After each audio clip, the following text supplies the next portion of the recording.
সপ্তাহান্তেই খুলতে পারে দুধিয়া মিরিক সড়ক। বিকল্প পথের কাজ শেষ পর্যায়ে। দুধিয়া মিরিক সড়কের দীর্ঘ প্রতীক্ষার অবসান হতে চলেছে। প্রশাসনের বরাত অনুযায়ী চলতি সপ্তাহের শেষের দিকে এই গুরুত্বপূর্ণ সড়কের যান চলাচল পুনরায় শুরু হতে পারে। গত 5 অক্টোবর ভারী বর্ষণে বালাসন নদীর জল বৃদ্ধি পেয়েছিল এবং দুধিয়া অংশে ভাঙন সৃষ্টি হয়েছিল। ফলে শিলিগুড়ি মিরিক সড়ক কয়েক সপ্তাহ ধরে বন্ধ ছিল। এই সমস্যার কারণে পর্যটক ও স্থানীয় ব্যবসায়ীরা বড় ধরনের অসুবিধার মধ্যে পড়েন।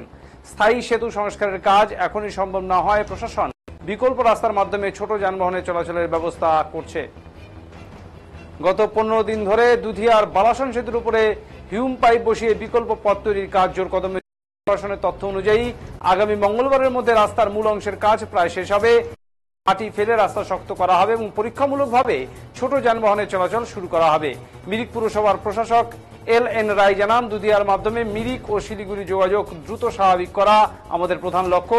আমরা আশা করছি সপ্তাহের মধ্যে এই বিকল্প সড়ক চালু করা সম্ভব হবে। তিনি আরো জানান, বিদ্যুৎ বিভাগের পাইপলাইন সহ অন্যান্য ক্ষতিগ্রস্ত অবকাঠামোর কাজও সমান্তরালভাবে চলছে। প্রায় 220 মিটার দৈর্ঘ্যের এই বিকল্প রাস্তা দিয়ে প্রথম পর্যায়ে ছোট গাড়ি চলাচল করবে। পরিস্থিতি অনুকূল হলে বড় যানবাহন চলাচলের অনুমতি দেওয়া হতে পারে। স্থানীয় বাসিন্দাদের মতে বিকল্প রাস্তা চালু হলে দুধিয়া ও মিরিক অঞ্চলের স্বস্তি ফিরবে এবং পর্যটক ও ব্যবসায়ীদের দৈনন্দিন যাতায়াত সহজ হবে।